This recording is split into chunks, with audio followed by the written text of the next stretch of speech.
Do you meet the requirements for entering the kingdom of God?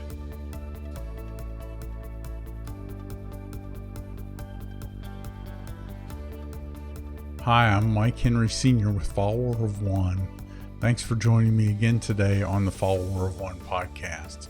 We've been talking for the last couple of episodes about the kingdom of God, and I'm recording a couple of podcast episodes as videos to try this out.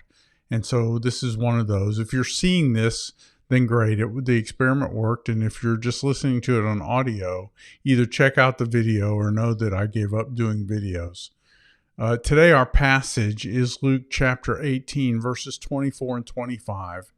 And I'm reading from the New American Standard Bible. And Jesus looked at him and said, "How hard is it for those who are wealthy to enter the kingdom of God?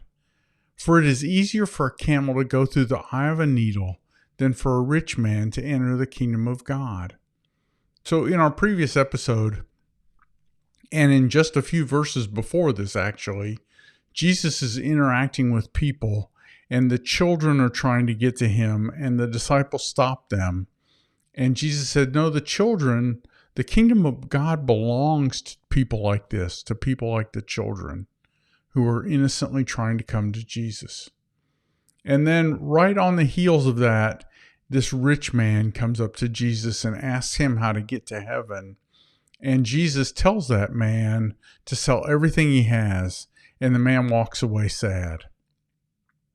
And then this dialogue happens where Jesus says, it's very hard for those who are wealthy to enter the kingdom of God. In fact, it's easier for a camel to go through the eye of a needle.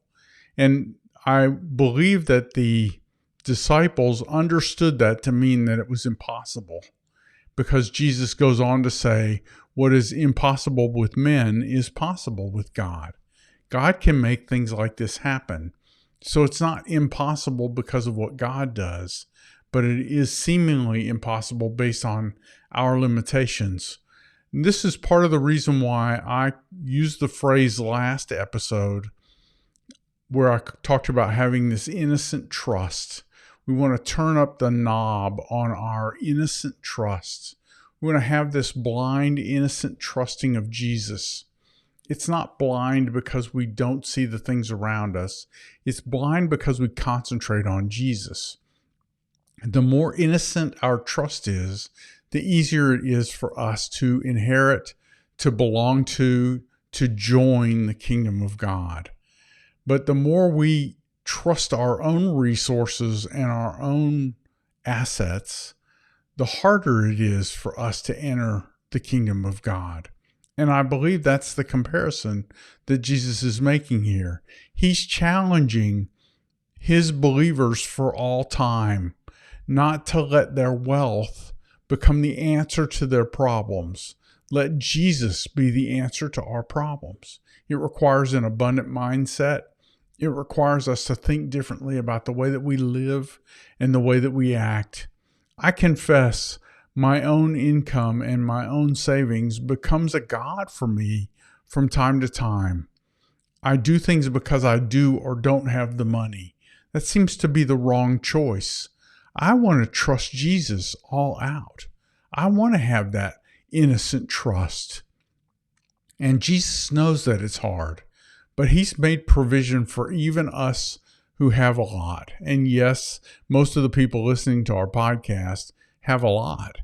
If you live in the United States at this time, you're wealthy by what the standards were in Jesus's day.